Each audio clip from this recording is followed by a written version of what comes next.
All right, let's go to this now. The Competition Commission is holding hearings seeking to understand the interplay between the country's media as well as digital platforms. Now, the South African media says some of the secrecy from the big tech companies has hurt not only their bottom line, but optimal advertising performance as well. Let's talk about the significance of this inquiry and what are some of the changes that could come from this particular process. William Bird is Director at Media Monitoring Africa. William, thank you so much for your time. Firstly, let's just start with unpacking the significance of this process.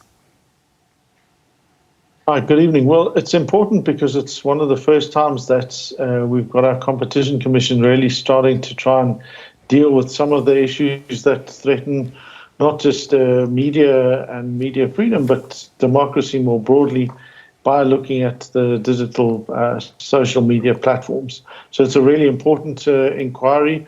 Its terms are fairly broad. The hearings have been going on for, I think, since they started at the beginning of this week, and they're due to continue for at least the next couple of weeks. So it's a long process. It's a really important process, and I think a really significant one. We are one of the few countries in the world that is engaging in this very constructive manner.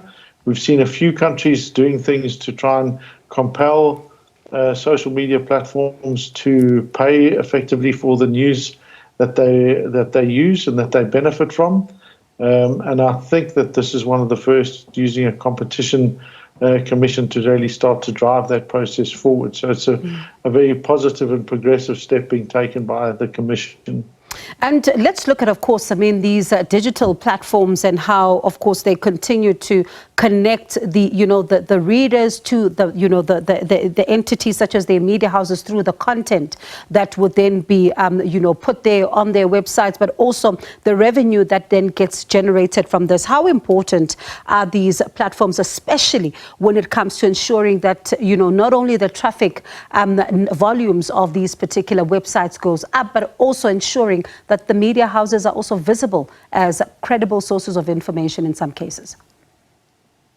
I mean, there are a whole litany of issues there. The first is that the shift to digital has negatively impacted almost every single media entity. There are very few that actually manage to harness that, and those that have are benefiting from other business models, certainly not from the kind of so-called value that they can derive from digital advertising. Digital advertising simply doesn't give you enough money for any business in South Africa, or even if you're a small local entity, to be even vaguely sustainable. So the first issue is that you've got these enormous multi-billion dollar entities that are benefiting from using the news in order to help drive engagement, in order to keep users on their sites. You've then also got them having a monopoly on their sites for the kinds of advertising that are there.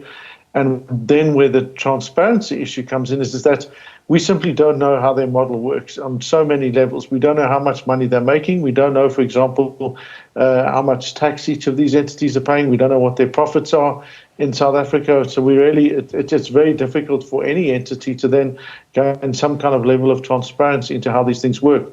We don't know their algorithms. We don't know on what basis they do these things. So on that level alone, there's a dire need for transparency and a real need for actual competition. Then you get to the issue that with the rise of mis and disinformation being made, exponentially worse potentially through AI and generative AI, it means that the role that credible, accurate, reliable journalism, particularly, for example, the role of the public broadcaster, becomes even more important in a democratic state. Simply because if people are going to want to know what actually is true and what isn't true, they're going to need to go to reliable, accurate media. So you've got the SABC struggling because its advertising model has been equally deeply hit by this. So this isn't just an issue that impacts online and print media. This is an issue that impacts every single media house in the country, and it's an issue that presents a real risk to our democratic state. And especially when you know, watch and you know, take from some of what Sandef Chairperson Sbungalo was saying, that as a result of this non-transparency, we are a news media that does not have a clear indication of what is required for optimal advertising performance as well as revenue. And we talk about the impact that this has had on the sector as well. But there's something else that, you know, one also saw as watching these particular, you know, inquiry, is that X has refused to be, you know, part of this. Any reasons? Well, I mean, the fact that X isn't there, I think, is utterly disgraceful. It shows a clear disregard for the market.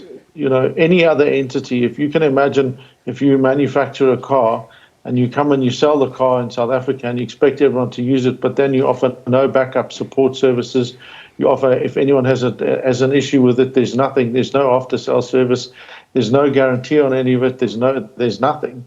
You'd soon be saying, well, hang on a minute, should this car be being sold in South Africa? And that's effectively what you've got with X. X pulled out the entire trust teams and safety teams for the continent, let alone South Africa. So our entire continent has not one single person from X looking after, you know, the multitude of issues there. So for X not to even, you know, deign to come to this, you know, it shows that they don't see us as a valuable and an important market, and yet they're quite happy to make sure that they are here and that they can, you know, make money from being here. So it does also show the power dynamics. You know, even if you look in the States, they had to subpoena X to go before them, and that's the United States. So you are dealing with entities that see themselves in many respects as above the law, and certainly entities that are loath to engage as honest players in these particular engagements. And it'll be interesting to see how the panel, you know, processes all of it, and, you know, through having the debates as well as, you know, some of the discussions around what has come out here, because the future of our industry really also depends on some of the decisions that get to come out from this particular process. But William, thank you so much for your time. Do appreciate it. That is William Bird, Director at Media Monitoring Africa.